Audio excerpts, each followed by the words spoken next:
ছক্কা ছক্কা ঠিক এভাবেই শুরু করেন সাব্বিরের কেমিও ইনিংস। লঙ্কা টি10 সুপার লিগে জোড়া ছক্কায় গ্যালারি মাতালেন সাব্বির রহমান।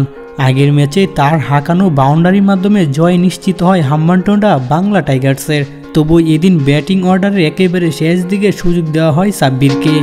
বাংলার এই পাওয়ার হিটার সেই সুযোগটাও কাজে লাগান দারুণভাবে। সুযোগ পেয়েছেন মোটে 3 বল খেলার, তাতে 433 স্ট্রাইক রেটে ফিনিশিংই করেন বাজিমাত।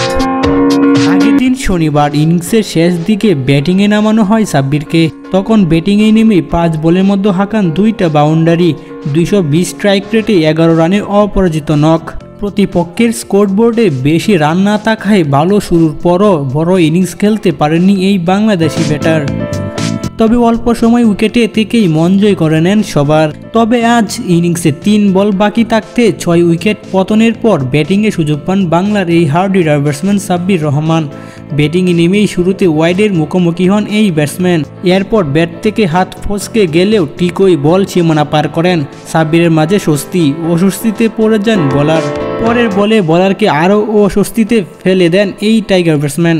এরপর দেখান মাসল পাওয়ার, ডিপ মিড ক্লিয়ার করে ছক্কা। ইনিংসের শেষ বলটা নিচু হয়ে এলেও সজোরে ব্যাট চালান সাব্বির, তাতে 1 রানের বেশি আদায় করতে পারেননি।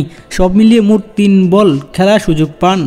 সেই সুযোগ শতভাগ কাজে লাগিয়ে করেন অপরাজিত 13 রান। স্ট্রাইক রেট ছিল এই দিন 433। রানের বিচারে আহামরি কোনো ইনিংস নয়, কিন্তু টি10 মতো খেলায় 8 নম্বরে ব্যাটিংয়ে নামা সাব্বিরে এসছে আর কী বাই করতে পারতেন। নাজমুল হক, ডেইলি স্পোর্টস আপডেট।